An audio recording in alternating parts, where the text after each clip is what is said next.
Je t'en on, maestro? Yes, je m'entends on. Bon, je pense pas que je vais prêcher dans le livre de Cantiques. Je suis mieux de prendre ma Bible. Si vous avez vos Bibles, bien justement, vous pouvez tourner dans le 15e chapitre de l'Épître de Saint Paul apôtre aux Romains. On ne dit pas saint, nous autres. En même temps, c'est quoi? Il n'était pas plus saint que nous autres. Il était en Jésus-Christ. Nous sommes saints. C'est ce que nous sommes. Paul a dit ça, justement. À qui a dit ça? C'est ce que vous êtes. C'est aux Corinthiens, justement, je pense. On peut juste mettre à sa tête saint. Ben oui. Saint-Maxime, Saint-Sébastien. Il y a un Saint-Sébastien au Québec. Je ne suis pas sûr qu'il y a un Saint-Maxime, par exemple. Ah oui, il y en a un? Ah, ben oui, il est là. Hey, on va lire les versets 1 à 7.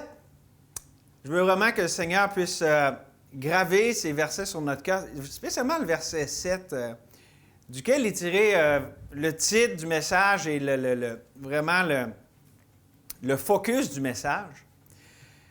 Et je vais vous partager quelque chose de simple mais de précieux ce matin avec tout ce chapitre au complet qu'on va regarder par section. Et donc, au début, on peut lire au verset 1, « Nous qui sommes forts, nous devons supporter les faiblesses de ceux qui ne le sont pas et ne pas chercher ce qui nous plaît. Que chacun de nous plaise au prochain pour ce qui est bien en vue de l'édification.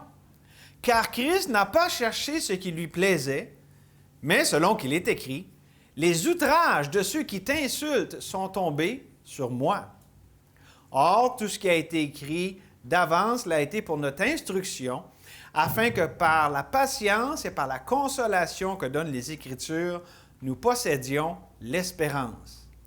Que le Dieu de la persévérance et de la consolation vous donne d'avoir les mêmes sentiments les uns envers les autres selon Jésus-Christ, afin que tous ensemble, d'une seule bouche, vous glorifiez le Dieu et Père de notre Seigneur Jésus-Christ. Accueillez-vous donc les uns les autres comme Christ vous a accueillis pour la gloire de Dieu. Seigneur, ce passage regorge d'espérance, regorge aussi de ta gloire, parce qu'à plusieurs reprises, on voit que tout ça, tout ce qu'on va considérer, Seigneur, ce n'est pas pour nous, ce n'est pas pour se plaire à nous-mêmes, comme on vient de le lire, mais pour toi, ta gloire, Seigneur. Donc, on vient à toi parce qu'on veut, Seigneur, te chercher. Merci que tu te révèles à nous dans les Écritures, mais on vient à toi, Seigneur, pour que tu te révèles à nos cœurs ce matin. Dispose-nous, Seigneur. Peut-être qu'on a besoin d'être dérangé dans notre confort, dans nos raisonnements. Peut-être qu'on a besoin d'être réconforté, Seigneur. Peut-être qu'on a besoin d'être ranimé dans notre espérance. Seigneur, peu importe ce qu'on a besoin, nous avons tout pleinement en toi, donc on vient puiser ce matin. À toi, la source d'eau vive. Et merci, Seigneur. Tu es complet. Tu es parfait. On te remercie, Seigneur, de ce temps qu'on peut prendre ce matin. À tes pieds, toi, notre divin Maître. On te prie au nom de Jésus. Amen. Amen. Donc, je vous disais que le verset 7, vraiment, ici, il y a quelque chose de bien important par rapport à ce qu'on considère aujourd'hui. Accueillez-vous donc les uns les autres, comme Christ vous a accueillis, pour la gloire de Dieu. Juste si on met un peu de contexte à ça, l'Église naissante était très, je ne veux pas dire le mot disparate, mais disons hétéroclite, n'était pas homogène. C'était pas tous des gens tous pareils, du même arrière-plan, c'était très, très différent. Et ici, bon, on peut dire qu'elle l'est quand même plus, là, malgré qu'on est quand même, ben là, nos internationaux sont pas là. En tout cas, il nous manque un peu de l'aspect international, mais vous savez qu'on a du monde un peu partout dans le monde. On peut dire, bon, tous les âges, ça fait à peu près le tour. Mais à l'époque, où est-ce qu'il y avait au sein même de l'Église naissante, ce qui aurait pu être une animosité, ce qui aurait pu être tout un sujet de division entre les Juifs et les païens qui, historiquement, s'haïssaient à en mourir, bien ici, l'exhortation, c'est « Accueillez-vous donc les uns les autres comme Christ vous a accueillis. » Et j'aimerais qu'on regarde avec ce message aujourd'hui, qu'on réponde dans le fond à une question bien simple. Pourquoi j'accepterais, pourquoi j'accueillerais quelqu'un de différent, quelqu'un de dérangeant, quelqu'un que je n'aurais pas choisi qu'il soit dans ma vie, mettons. OK? OK?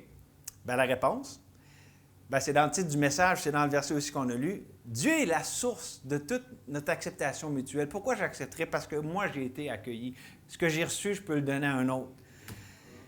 Plus précisément, ici, évidemment, il est question de Jésus-Christ, puis de la rédemption qui est en lui.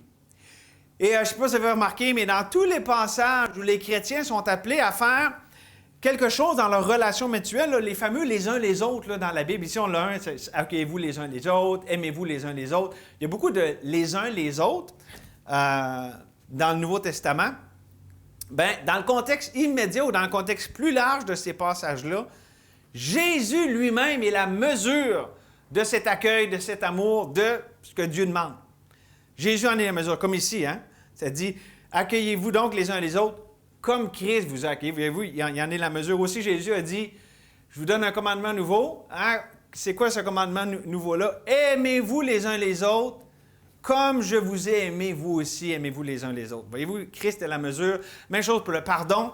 En Colossiens, ça nous dit que de même que Christ vous a pardonné, pardonnez-vous aussi. Ça ne dit pas les uns les autres, mais c'est aussi ça qui est impliqué.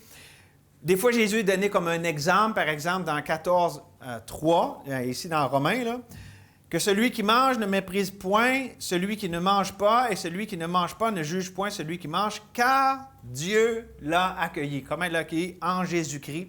Donc, on a tout ça ici comme arrière-plan, comme ce qui nous aide à comprendre ici, ou comme Jésus même pour la grande commission qui nous envoie, comme le Père m'a envoyé, ainsi je vous envoie. Vous comprenez un peu l'idée, là? Le pattern.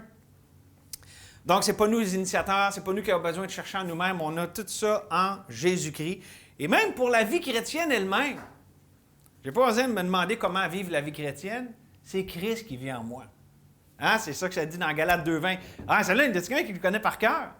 J'ai été crucifié avec Christ. Et si je vis, ce n'est plus moi qui vis, c'est Christ qui vit en moi. Et si je vis encore dans cette chair, là, tu sais, la chair tannante là, qui nous reste encore, là, puis les passions dans nos membres, des fois, si je vis dans cette chair, voici c'est quoi la clé de la victoire, je vis dans la foi. La foi, pas en moi, pas en l'autre, dans la foi au Fils de Dieu qui m'a aimé et qui s'est livré lui-même pour moi. Frère nous disait, je pense que c'est vrai quasiment à tous les dimanches, en tout cas, ou à tous les messages, ce verset-là est cité. Bien, c'est rendu vraiment le verset de ma vie parce que, je veux dire, j'en avais un autre avant, mais le Seigneur m'a amené au point où est-ce que vraiment je me rends compte, c'est ça la vie. C'est Jésus. C'est ça, la vie, c'est l'essence même de la vie. Pourquoi?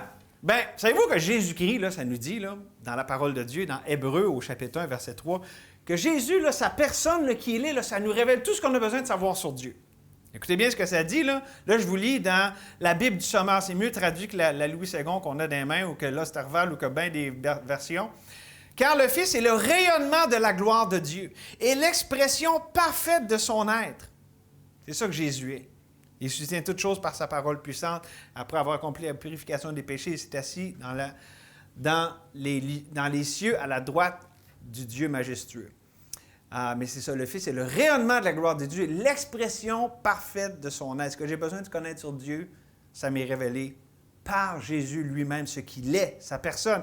Puis son œuvre à Jésus-Christ, ça me révèle la parfaite justice et l'amour parfait de Dieu. Comment les deux sont réconciliés. Il y a un proverbe là-dessus que la justice et la miséricorde se rencontrent. Ils se rencontrent à la croix.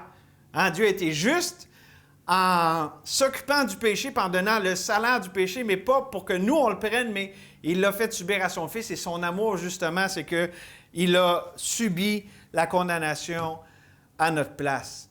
Pour nous, ces créatures déchues, révoltées, et avant de connaître Jésus, mortes dans nos offenses et nos péchés.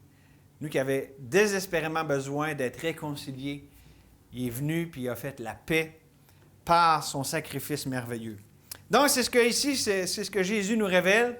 Pour ça qu'il est la mesure de tout, autant par sa personne que par son œuvre. Et là, j'ai parlé de la croix, puis on sait que, évidemment, c'est le besoin initial de toute personne d'être sauvé, régénéré, né de nouveau. Mais savez-vous aussi qu'en tant qu'enfant de Dieu, la croix est tellement précieuse. La croix dans la vie d'un enfant de Dieu doit toujours être à l'avant-plan. Elle est d'une importance capitale. C'est le besoin constant de vivre à la lumière de cette grâce, que nous avons reçu en Jésus-Christ. Et donc, Dieu qui est notre source d'acceptation mutuelle, dans le texte qu'on considère ce matin, nous enseigne comment vivre à la lumière, ou si vous voulez, dans la lumière de celui qui nous a rachetés. Là, je vais vous amener une petite parenthèse là-dessus, quelque chose que j'ai lu pas plus tard qu'hier. Ça m'a frappé. Quand je parlais de verset de ma vie, c'est rendu Galates 2:20. Savez-vous c'était quoi avant le verset de ma vie? C'est pas que il est plus bon, là. Mais c'est parce que quand j'ai été sauvé, c'est vraiment le verset que le Seigneur a utilisé pour... C'est pas pour me sauver, parce que je venais d'être sauvé 4 mois avant, mais vraiment pour me montrer que Dieu, avec lui, il n'y a pas de négociation. Ceux qui connaissent mon témoignage, là, c'est « Tu aimeras le Seigneur ton Dieu de tout ton cœur, toute ton âme, toute ta pensée. Tu aimeras ton prochain comme toi-même. » Mais je lisais hier quelque chose qui faisait remarquer, savez-vous que Matthieu 22:37, « Tu aimeras le Seigneur ton Dieu de tout ton cœur, toute ton âme, toute ta pensée. » Savez-vous que ce n'est pas repris après les évangiles? Jésus a dit ça. Mais pourquoi c'est pas repris par Paul? Pourquoi qu'on ne voit pas ça dans... Parce que Jésus a dit, je vous donne un commandement nouveau. Pas nouveau comme, hey, là, c'est sorti des nues, personne n'avait entendu parler. Il y a un nouveau sens à aimer Dieu. Comme moi, je vous ai aimé. Vu qu'on a maintenant la révélation de c'est quoi vraiment l'amour en Jésus-Christ, ça donne tout un nouveau sens. C'est quoi ça veut dire aimer Dieu? C'est plus comme, oh là, il faut que j'aime Dieu là, de tout mon cœur, toute ma pensée. Non, non. Comme moi, je suis aimé par Dieu là, en Jésus-Christ, là, ben, j'aime de cette façon-là. Ou pour le reprendre dans les mots, puis hier, je parlais de ça à Bounikou, c'est mon beau-père. Tu sais, quand notre frère partageait, tu sais, les maris, il faut qu'on aime notre femme comme Christ a aimé l'Église, là. Hey, ça, c'est un gros fardeau, les gars, là. Partez là, avec 50 livres de plus dans vos poches, là, ou dans votre sac à dos aujourd'hui. Non, ce que notre frère expliquait, puis c'était tout à fait biblique, c'est que c'est pas un fardeau qu'on apprend sur nos épaules. Comme Christ a aimé l'Église, comme il y a cet amour-là, puis que c'est une fontaine, ben je me place sous cette fontaine, puis là, je peux aimer de la même manière. Pas en mettant un fardeau sur mes épaules, mais en recevant de cet amour, je peux redonner de ce même amour. C'est vraiment ça ici l'idée. Et c'est pour ça que Matthieu 22:37 n'est pas repris, parce que le nouveau sens du commandement, c'est ce que je vous dis depuis le début, c'est que Christ maintenant en est la mesure. Ça change tout. Le fardeau n'est plus sur nos épaules. Maintenant, c'est le fruit de connaître Dieu. C'est le fruit de sa vie. Ou si vous voulez, c'est le débordement d'être sous la fontaine qui jaillit au calvaire. Donc ça, c'était mon introduction. Et là, je vais vous donner simplement 3 bénéfices mutuels de connaître le Dieu qui est notre source d'acceptation mutuelle. On vient d'en parler et je continue un peu sur ce que j'avais dit. Dans les versets 1 à 7, on voit vraiment l'exemple de la vie de Jésus. C'est le premier bénéfice ici, de connaître le Dieu qui est notre source d'acceptation mutuelle. On voit ici l'exemple de Jésus. Puis je vais vous donner un peu plus que juste dire « Ah, il faut vivre comme Jésus ». Je vais vous expliquer ce que je veux dire par là. Mais d'abord, je vous commence avec une illustration, une image vaut 1000 mots. Vous savez qu'il y a des collèges bibliques, des fois, là, il y en a un petit peu ici, il y en a plus aux États-Unis, mais dans un des collèges bibliques assez connus aux États-Unis, il y avait le directeur qui est là, qui venait d'être engagé, et que, bon, il y avait une réunion avant ce qu'ils appellent le chapel service, OK? C'est quand il y a un collège biblique, les étudiants, ils ont des réunions d'église, là, ils appellent ça chapel, la chapelle, là, bon. Ils vont à l'église aussi le dimanche, mais ils ont comme des réunions supplémentaires, là, d'habitude, c'est à tous les jours. Donc là, avant une de ces réunions-là, il était rassemblé, le directeur, avec lui, qui était le nouveau directeur du collège, avec les gens qui étaient là. Puis là, arrive un peu à brûle-pourpoint un étudiant habillé en hippie. Tu sais, un peu, c'était dans les années 70, puis mettons qu'il détonnait un petit peu du reste de la gang. Puis là, il crée un peu un malaise, là, tu sais, coudonc, il y a quelqu'un qui est rentré ici par intrusion. Puis c'est un temps avant, dans le fond, le temps de chapelle, qu'il prenait pour prier le Seigneur. Puis le jeune, de prier simplement, Seigneur, je te remercie pour notre nouveau directeur. Il est tellement un encouragement, une bénédiction pour moi. Je te prie de l'utiliser pour ta gloire, d'accomplir tes desseins à travers lui. Merci pour cet homme que tu nous as envoyé. Peux-tu vous dire que juste une prière simple de même de ce jeune homme a changé la disposition du directeur qui le regardait un peu de travers, disons, avant? Mais là, les choses ont été encore plus loin lorsqu'après, le directeur en question, lorsqu'il était sur la plateforme, là, c'était le temps de la chapelle, il fait venir le jeune homme. Puis là, on s'entend, là, tu sais, c'est un collège biblique, tout le monde est tout beau, tout... Puis il fait venir le hippie en avant, là, tu sais. Puis là, il met comme ça la main sur l'épaule. Puis il dit, je suis content de vous présenter frère un tel, mon frère en Jésus-Christ. Puis, dans le fond, il le présente, puis il dit quelques bons mots avec lui pour encourager les gens, puis tout ça, à travers, bon, ce que lui faisait dans le collège. Puis finalement, le directeur a appris plus tard que le jeune homme en question, c'est ça le point de mon illustration ce matin, le jeune homme en question, pourquoi il s'habillait comme ça? Pourquoi il avait les cheveux longs? Pourquoi il était habillé? Je ne sais pas si vous avez déjà vu un hippie, là, tu sais, habillé pas mal lousse, là. Mais disons qu'il y avait en masse de tissu dans ce temps-là, ça coûtait pas cher, fait qu'il mettait ça lousse, puis bon. Les hippies savaient à quoi ils ressemblaient dans les années 70. Bien, c'est parce qu'il voulait atteindre les jeunes de sa génération. Puis c'était son désir vraiment, lui, c'était vraiment un enfant de Dieu, né de nouveau, puis savez-vous quoi? Peut-être que ça vous offense quand on prend un exemple de main. Savez-vous qu'Hudson Taylor a choqué aussi sa génération, parce que lui, il est habillé comme un Anglais, là. Ben, à l'époque, bon, un Anglais, si vous allez à Londres, il risque pas d'être habillé comme Hudson Taylor l'était, mais il y avait une façon de s'habiller, rasé, tout ça.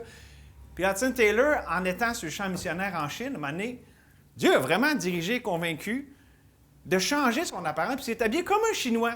La longue tresse, là, puis il avait pas l'air d'un Anglais pantoute. Pourquoi? Parce que c'était le même désir que le jeune homme, il désirait amener l'Évangile. Puis voici comment je vois vraiment ici un parallèle avec l'exemple de Jésus. Vous savez, Jésus choquait les gens de sa génération. Si vous ne me croyez pas, je vais vous le montrer avec des Écritures. Ici, quand les gens parlaient de Jésus, il dit « Jean est venu ne mangeant ni ne buvant, et ils disent, il a un démon. Le Fils de l'homme, ça c'est Jésus, est venu mangeant et buvant, et ils disent, c'est un mangeur et un buveur, un ami des publicains et des gens de mauvaise vie. Mais la sagesse a été justifiée par ses œuvres. » Peut-être que ça nous choque des fois des choses qu'on dirait que ce n'est pas dans la zone de confort, puis tout ça. Savez-vous que Jésus, pour ses détracteurs, était aussi choquant. Son exemple choquait les gens. Mais savez-vous qu'est-ce que ça nous montre sur les détracteurs de Jésus, ceux qui s'insurgeaient du fait que Jésus est avec les gens de mauvaise vie et tout ça? C'est que eux-mêmes manquaient cette réconciliation. Eux-mêmes ne jouissaient pas de l'acceptation de Dieu. En fait, on apprend par les Écritures pourquoi ils s'opposaient à Jésus. Parce qu'ils étaient jaloux. Plusieurs passages en parlent, là, mais par exemple, dans le livre des Actes, là, au chapitre 5, puis au chapitre 17, on peut lire, chapitre 5, 13 et 17, ça dit que les Juifs se levèrent remplis de jalousie. Ça, c'est par rapport aux disciples de Jésus. Les Juifs, voyant la foule, furent remplis de jalousie. Puis aussi, ça nous dit, mais les Juifs, jaloux, prirent avec eux quelques méchants hommes de la populace, puis bon, ils ont provoqué des attroupements. Puis, on apprend aussi dans Romains 11, ça dit, « Je dis donc, est-ce pour tomber qu'ils ont bronché? Loin de là, mais par leur chute, le salut est devenu accessible aux païens afin qu'ils soient excités à la jalousie, afin que s'il est possible d'exciter la jalousie de ceux de ma race et d'en sauver quelques-uns. » Dieu faisait les choses à dessein. Savez-vous quand Dieu provoque, quand Dieu, ça nous dérange, quand Dieu vient nous peser le piton sensible, disons ça de même, savez-vous que Dieu est en train d'accomplir quelque chose? Dieu poursuit un but. Des fois, on dit, ben voyons, ça n'a donc même pas de bon sens, cette affaire-là. Cette situation-là, où cette personne-là, elle n'a donc même pas de bon... OK, peu importe comment on peut penser aux choses, il faut qu'on voit le Dieu qui est au-dessus et qui dirige tout ça, qui permet ces choses.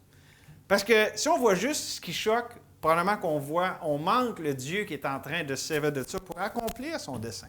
Donc, ce qui ressort, parce que, je vous l'ai dit, là, notre verset 7 puis son contexte nous aide à comprendre que c'est un contexte de même. Où est-ce qu'il y a un païen qui arrive, puis « Hey, moi, je suis appelé par le Seigneur! » Puis l'autre, le juif, il dit « Ben voyons, non, t'es pas de la tribu de Lévi, toi, ce que tu fais là, retourne chez vous. » Puis là, mais nous, ça donnait des espèces de situations que pour nous, c'est un peu étranger, mais pour eux, c'était tout à fait concret. Ils disaient « Tu peux pas te dire appelé de Dieu, là, t'es pas... Probablement, t'es pas de la race élue, t'es un païen, puis... » Tu sais, Timothée, là, ça passait pas comme de l'eau du beurre dans le poêle, son affaire, là, disant qu'il était appelé de Dieu. Là.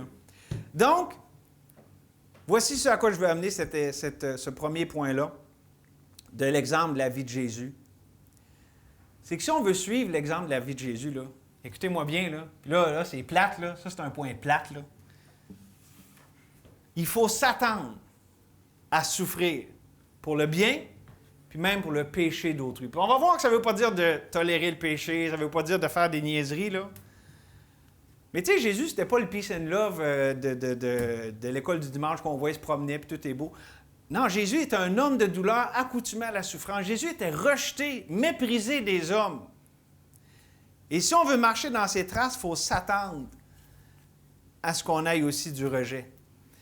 Et là-dessus, il y a un passage qui me parle tellement. Tantôt, quand on priait, je l'ai cité, mais Paul, là, il avait une vie comme ça, parce que Paul suivait Jésus, puis il a marché dans ses traces, il a suivi son exemple, en le sens qu'il prêchait le même message, il vivait cette vie-là de Jésus en lui, et ça lui a amené toutes sortes de troubles. Là. On voit son pedigree dans 2 Corinthiens, mais ici, dans 2 Corinthiens, chapitre 4, verset 11, ça dit « Car nous qui vivons, nous sommes sans cesse livrés à la mort à cause de Jésus. » Afin que la vie de Jésus soit aussi manifestée dans notre chair mortelle. Savez-vous qu'il y a un principe vital ici? Il n'y a pas de vie sans la mort. Tant que ma chair est vivante puis qu'elle veut s'exprimer puis tout ça, j'étouffe la vie, j'attriste l'esprit. Mais quand cette chair-là qui veut ci puis qui veut ça, là, moi je veux ci puis ça, si ça, je dis OK, c'est plus ce qui me dirige, c'est plus mon identité, c'est plus mon autorité. Dieu, c'est toi que je veux laisser répondre à cette personne qui m'énerve. C'est toi que je veux laisser répondre à cette situation qui me rend tellement anxieux, anxieuse. Quand que ça, c'est la réponse, c'est la mort. Okay? On agit selon la mort. Là, la vie de Christ se manifeste en nous. Puis, Paul amène ça ici avec verset 11. « Ainsi, la mort agit en nous et la vie agit en vous. » C'est une loi spirituelle. Vous voulez la vie? Bien, suivez l'exemple de Jésus, qui était constamment exposé à la mort. Ça ne veut pas dire de vous mortifier et essayer de mourir à vous-même. Là. Je ne suis pas en train de vous mettre un fardeau sur les épaules, mais au lieu d'écouter, moi, ce que je veux faire, la foi, c'est quoi? Le sacrifice. On parlait de ça mercredi. La vie, Galates 2:20, ce n'est pas de la passivité. Au contraire, c'est la foi vivante qui dit, non pas moi, mais toi, Seigneur. Pas ma volonté, mais la tienne. Puis ça coûte, puis c'est poche quand on veut faire ce qu'on veut parce que c'est pas nos raisonnements, c'est pas ce qu'on aurait pensé, c'est pas ce qu'on aurait voulu. C'est tout le contraire de la chair, le moi. OK? Êtes-vous encore tout le monde avec moi? Êtes-vous prêts pour un autre petit point? Deuxièmement, donc l'exemple de la vie de Jésus, je répète, son exemple, ça se résume ainsi. Souffrir pour le bien et le péché des autres. Puis on va voir plus ce que ça veut dire, mais déjà en disant ça, c'est pas très pep talk ton affaire. Bien, c'est ça l'exemple de Jésus. Constamment, il souffrait pour le bien, puis même le péché des autres. Deuxième bénéfice qu'on voit, le fruit de la vie de Jésus. Non seulement l'exemple de la vie de Jésus, mais le fruit de la vie de Jésus. Et dans les versets 8 à 13, on voit vraiment ici un beau passage où est-ce que Paul situe le contexte ici. Bon, il parle beaucoup à une église avec beaucoup de païens. Et donc, il situe le contexte à la lumière de l'Ancien Testament. Je dis en effet que Christ a été serviteur des circoncis, c'est les Juifs, pour prouver la véracité de Dieu en confirmant les promesses faites au Père. Donc ça, c'est les Juifs. Verset 9. Tandis que les païens, ça c'est les nations, glorifient Dieu à cause de sa miséricorde selon qu'il est écrit. Puis là, il y a plusieurs citations. C'est pourquoi je te louerai parmi les nations. Et je chanterai à la gloire de ton nom. Il est dit encore, nations, réjouissez-vous avec son peuple. Et encore, louez l'Éternel, vous toutes les nations, célèbre-le, vous tous les peuples. Ésaïe dit aussi, il sortira d'Ésaïe un rejeton qui se lèvera pour régner sur les nations. Les nations espéreront en lui. Puis regardez le verset 13. Que le Dieu de l'espérance vous remplisse de toute joie et de toute paix dans la foi, pour que vous abondiez en espérance par la puissance de l'Esprit. Et ça, c'est ça le fruit de la vie de Jésus-Christ. La louange, l'abondance, la joie, la paix abondante par la foi.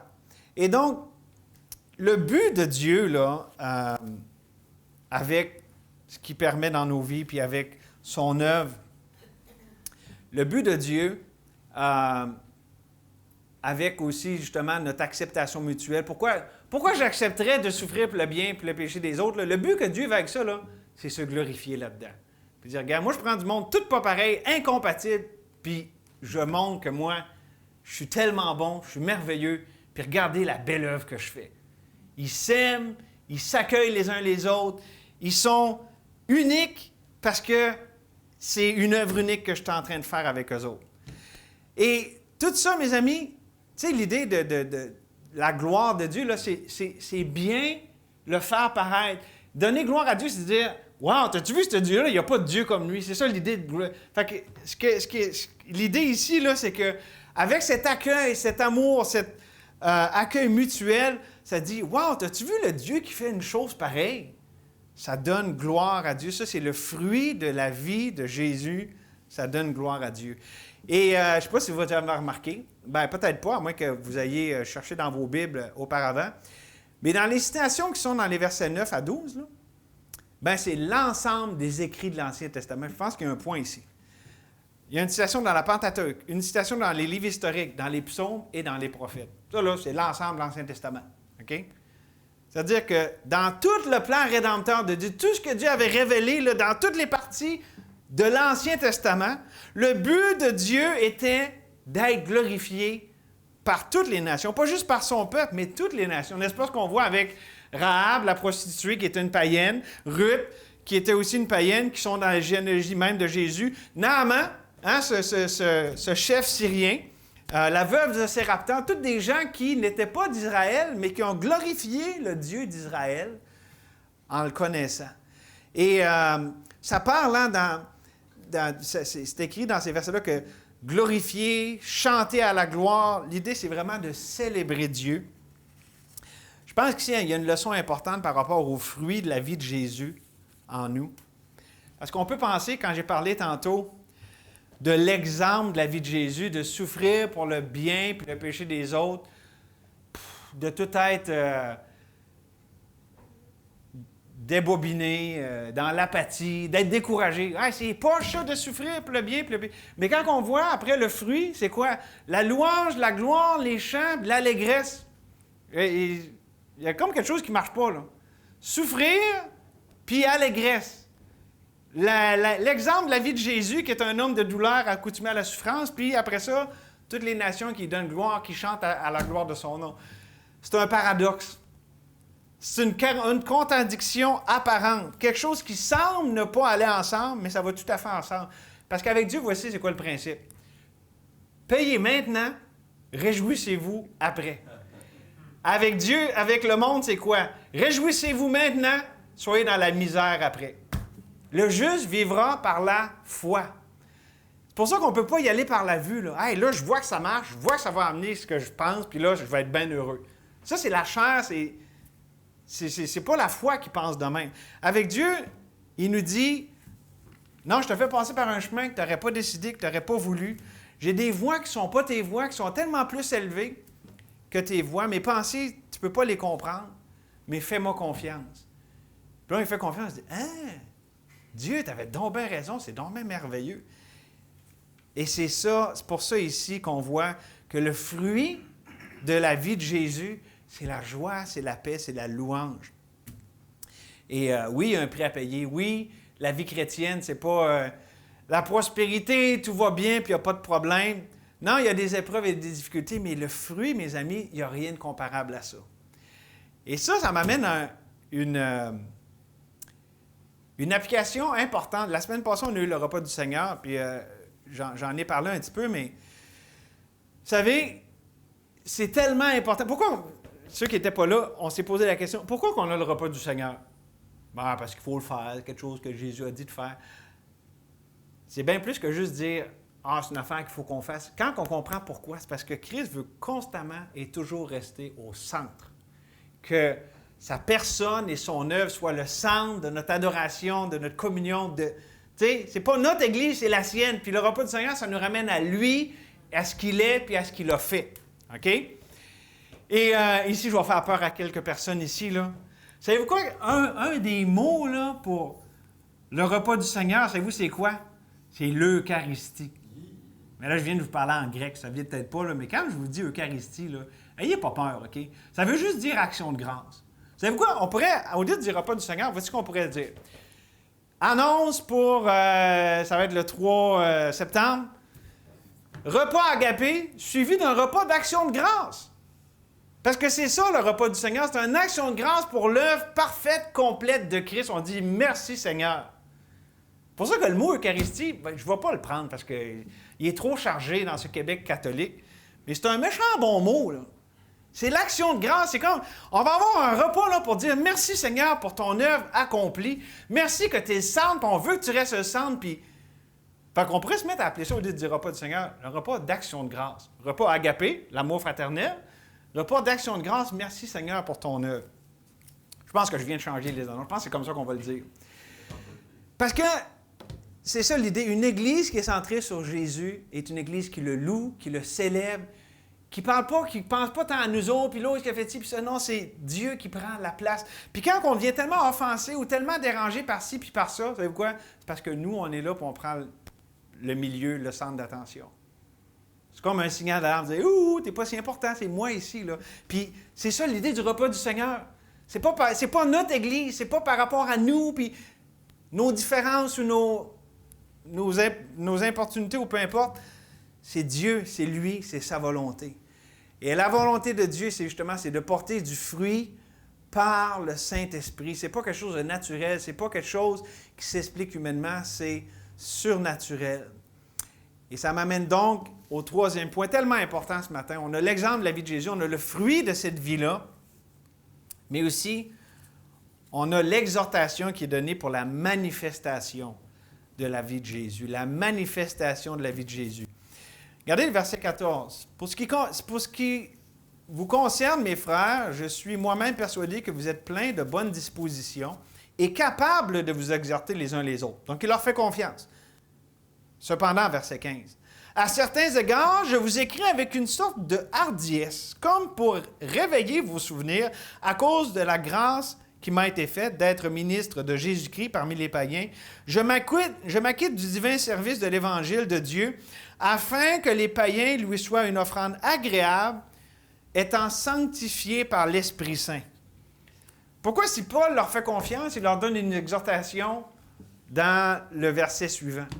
Bon, on pourrait dire, pourquoi, si on se fait confiance les uns les autres, on vient à l'Église tout le temps, puis on entend des messages, puis, parce qu'on a constamment besoin de se ramener dans cet état de dépendance, de se rappeler du fait qu'on dépend de la grâce de Dieu. Parce que, je le rappelle ici, là, quand on voit ça, on voit que Paul use d'un certain tact. Il dit, je parle avec une sorte d'hardiesse, un peu comme avec Philémon. Tu sais, il parle à Philémon dans sa lettre, c'est extraordinaire ce que Dieu fait avec toi, puis j'entends parler de ta foi, puis j'entends parler de ton amour pour tous les saints. Mais je veux juste dire un petit quelque chose avec Onésime, là, cet esclave en fuite, là. Je vais user d'hardiesse, parce que dans le fond, il demande à Philémon de laisser Onésime l'aider. Bien ici, c'est un peu la même idée. Paul fait confiance à Dieu, puis il fait confiance à Dieu dans la vie des Romains, dans la vie de Philémon, OK? Mais en même temps, il est tout à fait convaincu du besoin universel de la grâce de Dieu au moyen de la foi. C'est-à-dire que, oui, il insiste. Pourquoi il insiste? Parce qu'il sait, puis d'ailleurs, Paul cite 3 fois Habacuc, là, dans ses écrits, il sait que le juste vit par la foi. Donc, l'exhortation, c'est pourquoi? C'est pour toujours ramener à la question de la foi, de la confiance. Il sait qu'ils sont capables de s'exhorter. Il sait qu'ils savent quoi la bonne chose à faire. Mais dans le fond, l'exhortation, c'est « Hey, continuez à toujours mettre votre confiance à la bonne place, dans la bonne personne. » Et donc, c'est ça ici le sens de ce qu'il leur écrit, de leur exhortation. Il leur écrit pour leur rappeler que leur vie, ce n'est pas par rapport à eux-mêmes puis ce qu'eux autres, ils veulent faire, mais que c'est par rapport à Jésus puis la manifestation de sa vie. Et c'est surnaturel. On le voit ici dans les versets suivants. Il parle de la puissance des miracles et des prodiges, la puissance de l'Esprit de Dieu. Et donc, il les exhorte parce qu'il désire que constamment Jésus soit manifesté à travers eux. Je vais vous le dire en termes bien terre à terre, là. Tu sais, dans ma vie, je peux avoir fait des exploits, des choses merveilleuses. J'ai vu des gens venir au Seigneur, j'ai vu des gens être vraiment là, restauré ou tout ça. Puis, hey, Dieu m'a même donné le privilège d'avoir une part là-dedans en disant quelque chose, en faisant de quoi, en priant ou peu importe. Vous savez quoi, quand se levant demain matin, là, je vais avoir besoin de la même grâce puis de dépendre autant de Dieu que tout ce que j'ai fait. Tu sais, dans le royaume de Dieu, là, les choses acquises d'avant, là, c'est passé. On porte les regards sur quelqu'un. J'ai besoin de Dieu là, aussi fort aujourd'hui que je n'ai eu besoin là, la fois que j'ai fait. C'est ça l'idée de l'exhortation. Hey, c'est super ce que vous faites, puis vous êtes quand même. Je vous vois, vous avez une maturité, vous êtes solide. Mais vous avez besoin là, dans le moment présent, là, comme Pierre le dit, dans la vérité présente, de se confier en Dieu. Ça, c'est une vérité tellement importante et précieuse, on ne peut jamais s'asseoir sur nos lauriers. Ah, mais c'est encore là, c'est poche. J'aimerais sûrement avoir une coupe de. Tu sais, des choses sur mon blason, là, puis dire, ah, ben là, moi, je suis dans la catégorie, là, des chrétiens confortables, qui, là, eux autres, vu qu'ils ont l'expérience, ils ont moins besoin de Dieu. Avouez qu'on pense des fois de même, hein? Ah, elle, c'est une chrétienne, ça fait plusieurs années. Lui, c'est un chrétien, il a passé toutes sortes d'épreuves. Là, eux autres sont corrects, ils ont moins besoin de Dieu. Ouais, là, ça, c'est un chrétien cruise control.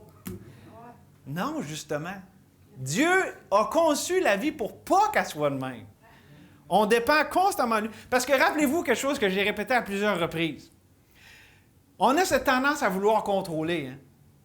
Il y en a que c'est plus évident que d'autres, mais on est tous pareils, OK? Fait que ceux qui c'est pas évident, pensez-vous pas bon, là, vous êtes juste moins subtils, OK? Puis ceux qui sont pas subtils, ben c'est ça. C'est pas subtil.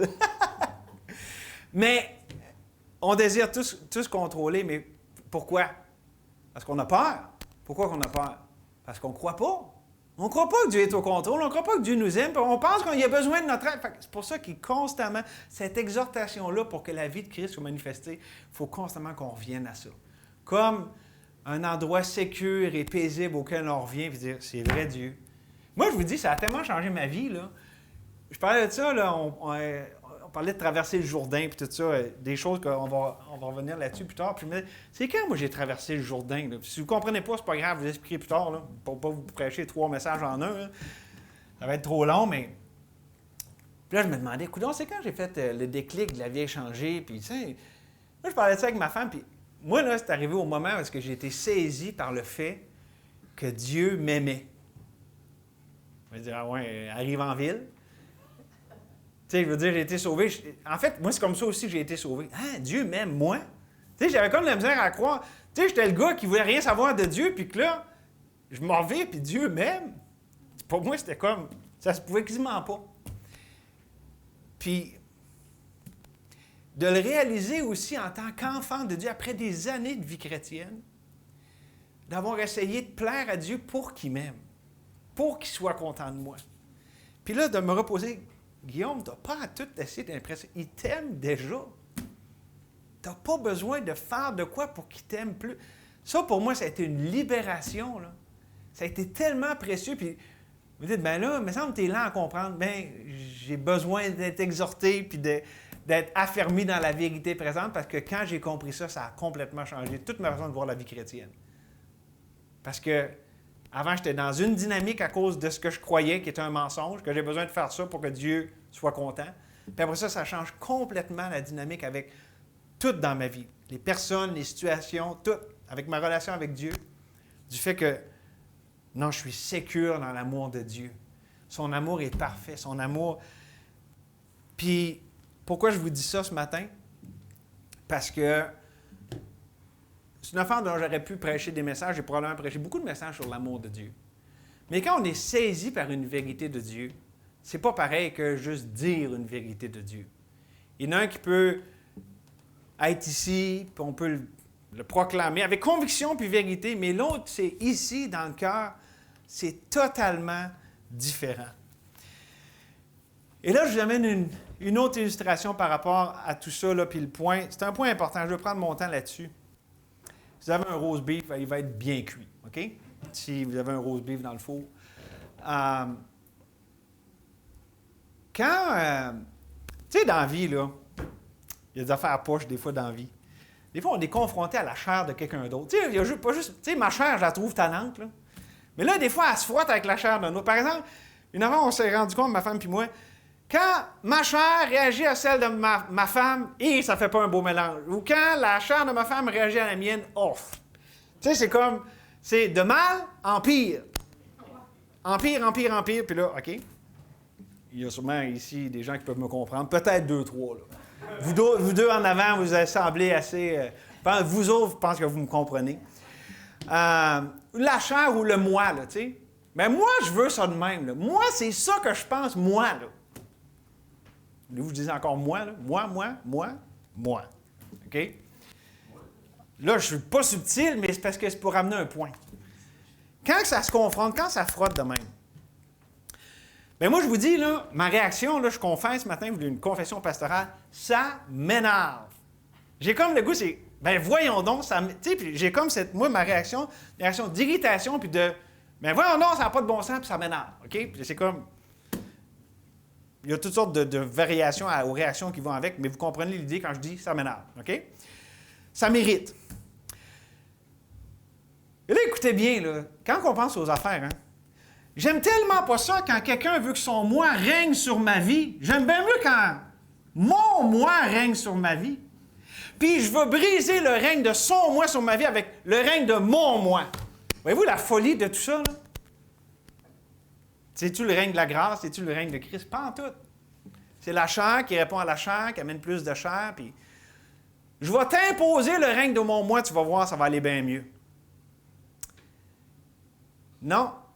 La réponse de Christ, c'est pas d'imposer le règne de moi, de ce que moi je pense que je veux, de ma chair, mais de lui le laisser régner. C'est ça, la foi. C'est ça, souffrir pour le bien et le péché des autres. C'est ça, marcher par la foi en ne faisant pas ce qui est dans notre zone de confort, ce qu'on voudrait. Ça, mes amis, là, il y en a qui disent hey, pour vous, là, vous prêchez Galates 2:20, là, puis Christ qui vient en vous, là, c'est du passif. C'est passif. Essaye ça, tu vas voir que c'est loin d'être passif. Là. C'est une réponse très active de ce qui est très contre nature. En fait, l'autre réponse est naturelle. Ça, c'est plus passif. Bon, je laisse aller de même. Tu sais, moi a toujours été habitué de répondre de même. Bien, je le laisse faire de même. Mais pour consciemment dire non, je ne veux pas faire ce que moi je voudrais faire, je ne veux pas penser comme moi je suis habitué de penser. Christ en moi, Dieu, je veux que toi, tu répondes à cette situation-là. C'est tellement de fois, OK, je vais vous donner un exemple. Moi, je pourrais donner des exemples pastoraux, mais là, je vais vous plaire trop ces orteils, ça ne serait pas très gentil. Vous êtes super fin, mais des fois, il y en a qui sont tannants. C'est pas juste Maxime pour un indice, OK? Non, mais, tu sais, puis dans ma famille, tu sais, on est tous tannants. Souvent, j'ai pu dire, ça m'énerve, OK? Mais je vais vous donner un autre exemple. Tu sais, le ministère de prison puis le ministère à Saint-Casimir, que Dieu, c'est tellement extraordinaire ce qu'il fait. Puis je partais de ça, je pense que c'est la semaine dernière. Tu sais, c'était tout le temps mon désir avant de dire, ben là, tu sais, je veux parler de Christ. Puis encore là, il y avait le moi, tu sais, qui veut faire de quoi de bon, d'amener Jésus, OK? Puis là, vu que Dieu est en train de complètement tout changer ma façon de penser, ben, mon désir maintenant, non, c'est... Dieu, la meilleure chose que je peux faire, là, c'est te présenter toi. Ce que les gens ont besoin, là, c'est pas moi, c'est toi qui vis en moi, là. C'est ça que j'amène à la prison. C'est toi, Seigneur, que je veux présenter. Je pense que je l'exprime mal, là. Je veux juste dire, dans le fond, que la pression n'est plus sur mes épaules. Là, mais là qu'est-ce que je vais dire? Qu'est-ce que je ne vais pas dire? Dieu, je dépends de toi. Puis là, je sais pas, parce que c'est le fun, c'est des ministères surprises. Tu ne sais jamais à quoi t'attendre. Ça, c'est le fun. Là, tu es dans un état de dépendance. Fait que là, tu t'attends à Dieu, puis là, paf, les affaires arrivent. Et c'est extraordinaire. Je vous dis, là, depuis ce temps-là, je vois Dieu tellement à l'œuvre, là, comme je n'avais jamais vu avant. La différence, c'est quoi? Moi versus Christ. Le bon moi, avec des bonnes intentions, versus Christ. Et donc, je pense qu'on a besoin de comprendre ce matin, là, si on veut manifester la vie de Jésus en nous, il faut accepter que le vieil homme est mort, qu'on n'est plus redevable à la chair, que c'est plus notre identité, c'est plus ça qui colle les shots dans notre vie. C'est le Dieu vivant, selon sa parole bénie, qui nous dirige toujours dans toute la vérité. Et c'est ça la meilleure réponse qu'on peut donner aux personnes puis aux choses qui nous arrivent. Et ça, c'est extraordinaire. Vous savez, des fois, dans une église, on peut être un peu pantouflé. emmitouflés, en tout cas, pour être confortable dans nos pantoufles. Puis une histoire raconte une église, bon, dans un milieu plutôt, tu sais, huppé. Mettons une église à Sillery, là, pour mettre ça là, local à Québec, là. Tu sais, les gens vont, puis, tu sais, plus de la classe moyenne élevée, là, à l'aise. Et donc, l'église est pleine. Puis, tu sais, des gens qui aiment le Seigneur, puis tout ça, mais bon, c'est une culture, tu sais, qui... Puis, il arrive quelqu'un qui vient d'être converti, puis lui, il ne connaît pas trop, puis il rentre à l'église, mais tu sais, c'était quelqu'un qui sortait pas mal plus de la rue que de Sillery, là, OK? Fait que, tu sais, ça paraît, puis le pire, c'est qu'il arrive à l'église, puis il n'y a même plus de place. L'église est tellement pleine, fait qu'il s'assit dans l'allée. Fait que ça fait un peu, tu sais, il arrive, il détonne en partant, puis il ne s'assit pas sur un banc, il s'assit dans l'allée, il n'y avait pas d'autre place. Fait que là, il y a un ancien qui se lève, puis il s'en va vers lui. Là, il y avait comme un silence. Il va-tu y faire des remontrances, puis ça? Ben non, qu'est-ce que le monsieur, il fait? C'est un vieux monsieur. Il se lève, puis il va s'asseoir direct à côté de lui. Puis il met le bras comme ça, il dit « Bienvenue dans notre église ». Ça, c'est l'accueil selon Jésus-Christ. Il est sorti de la zone de confort. En fait, tu sais, c'était pas juste d'aller voir le gars, c'était d'avoir tous les regards sur lui. Tu sais. Mais savez-vous quoi? Il a rejoint le gars, là où il était rendu, puis il a pu laisser Christ se manifester à travers lui. Ça a fait vraiment quelque chose de spécial dans l'Église. Ça a été plus que juste accueillir quelqu'un. Je pense que l'Église au complet a eu une leçon cette fois-là. Quand je dis rejoindre les gens où ils sont rendus, c'est un bon exemple. Je veux conclure avec ceci ce matin. On ne va pas lire les versets de la fin, mais on voit clairement que dans la fin du chapitre, il y a tout un contexte là, de difficulté, d'opposition spirituelle. Paul qui avait entre les mains de l'argent qui s'en allait, ça dit l'Achaïe puis la Macédoine, ça c'est les Corinthiens, les églises de cette région-là du monde, qui avaient donné pour les pauvres, les chrétiens pauvres à Jérusalem. OK? Fait que là, ils voulaient s'en aller là-bas, mais ils s'attendaient à de l'opposition, ils s'attendaient à des difficultés. Bon, il y a tout un contexte de guerre spirituelle, d'opposition spirituelle. C'est pour ceux qui disent « Priez pour que je sois délivré des incrédules de Judée ». Ça, c'est des Juifs non-croyants qui disent « Hey, on ne prend pas l'argent sale des païens ». Genre d'affaire de même. Tu sais, t'arrives avec de l'argent puis on n'en veut pas parce que ton argent est sale, là. Mais bon, c'était des incrédules, mais bon. Fait qu'il y a tout ce contexte-là, mais je vous dis ça pour conclure avec le verset 30. Un verset qui m'est tellement cher. Paul, après avoir parlé de toutes ces choses-là, puis il a parlé de beaucoup de choses quand même dans ce chapitre-là, il dit au verset 30, « Je vous exhorte, frères, par notre... » Puis c'est un beau passage trinitaire. « Je vous exhorte, frères, par notre Seigneur Jésus-Christ et par l'amour de l'Esprit, à combattre avec moi en adressant à Dieu des prières en ma faveur. » Donc le Fils, l'Esprit, puis le Père. Puis là, afin que je sois délivré des incrédules de Judée. Mais qu'est-ce qu'il fait? Ici, là, dans le verset 30, il y a quelque chose d'un peu, sans trop être technique, dans le fond, il leur dit, « Faites comme le consolateur, soyez des paraclètes, venez à mes côtés. Venez là avec moi, vous autres, vous êtes loin, là, mais je vous demande de venir à mes côtés pour combattre. » Autrement dit, Paul leur dit, « Je crois que vous faites une différence dans la guerre spirituelle. Je vous demande, là, dans l'opposition et les difficultés que je vis, là, de venir à mes côtés, là, puis vous battre avec moi. » C'est ça qui est merveilleux dans le domaine spirituel, là, c'est pas limité géographiquement. Quand on a des lettres de prière, quand on entend parler de gens dans l'Église, comme là, il y en a qui sont loin, puis tout ça, puis qu'on prie pour eux autres, on va à leur côté, puis c'est tout comme si on était là directement en personne. Quand on prie, ça fait la différence dans les choses spirituelles. Le monde spirituel n'est pas limité physiquement et temporellement. Et Paul, dans le fond, ce qu'il leur dit, venez intercéder. Aimez les gens non aimables. Venez là, supportez-moi dans le combat là, de souffrir pour le bien puis le péché des autres. Parce que les gens de sa nation, ils donnaient de la misère. Il y a les païens aussi qui donnent de la misère. Quand vous lisez la vie de Paul, donc il leur dit, venez avec moi, c'est un combat, c'est une réalité dure, mais Christ est vainqueur. Et donc, je vous amène tout ça pour vous dire, voulez-vous aussi, vous, ce matin, rentrer dans l'arène? L'arène, c'est une autre image que Paul utilise, ça dit « étant environné d'une si grande nuée de témoins hein? ». Ça dit « ayant les regards sur Jésus », tous les témoins, c'est tous ceux qui ont marché par la foi avant nous autres. Bien là, on est environné des autres, et là, c'est à notre tour de marcher par la foi. C'est à notre tour de faire confiance à Dieu.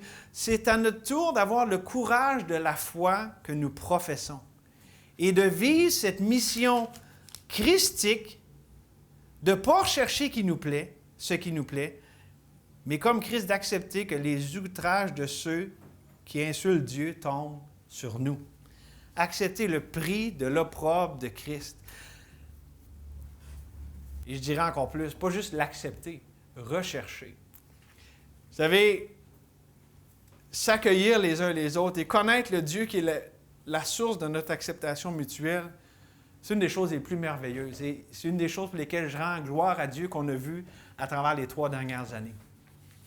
Où est-ce qu'on a vu l'amour de Christ se manifester à travers tellement de façons, puis ce lien béni qui nous unit comme on l'a chanté tantôt.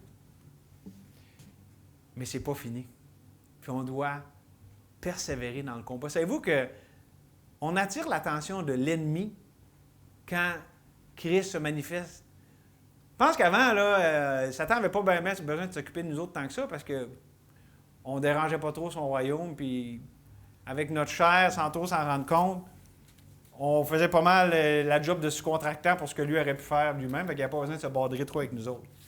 Mais là, je pense qu'on a attiré spécialement l'attention de l'ennemi pour amener de la discorde, amener le découragement, amener toutes sortes de choses, parce que Dieu se manifeste réellement au milieu de nous autres. Et je dirais que si on veut simplement comprendre ce que Dieu veut faire parmi nous autres, bien, il veut continuer ce qu'il a fait, ce qu'il a commencé. Cette œuvre qui a commencé, il veut la rendre parfaite jusqu'au jour de Christ. Mais je dirais que, peu importe c'est quoi que Dieu fait dans notre vie, là, la réponse de la foi que Dieu désire, là, dans le fond, c'est un simple choix. Est-ce que je veux répondre ou est-ce que je veux laisser Dieu répondre? Est-ce que je veux le laisser faire? Parce que Dieu est vrai, là. Puis Dieu se manifeste, puis Dieu, quand il veut quelque chose, il parle à ses enfants, il nous guide dans toute la vérité, là. Mais est-ce que je le laisse? Ou est-ce que je résiste à sa volonté, puis j'insiste sur la mienne? Est-ce que ma peur de perdre le contrôle m'empêche de lui laisser le contrôle? Et ça, mes amis, là, c'est pas juste dans ma relation avec Dieu que ça apparaît, c'est aussi dans ma relation avec les autres. Parce que si j'insiste sur moi, ce que moi je veux, que ça fait, ça va tomber en collision avec le moi, ce que les autres ils veulent. Donc, une Église qui est en paix, qui est dans l'amour, la vérité, c'est une Église qui laisse Dieu régner, c'est une Église qui comprend individu par individu que l'important, ce n'est pas ma volonté, ce n'est pas ce que moi je veux, c'est la volonté de Dieu. Puis qu'il l'accepte avec joie et avec foi. Et donc, mon défi ce matin, c'est simplement ceci. Qu'est-ce que ça veut dire pour toi ce matin?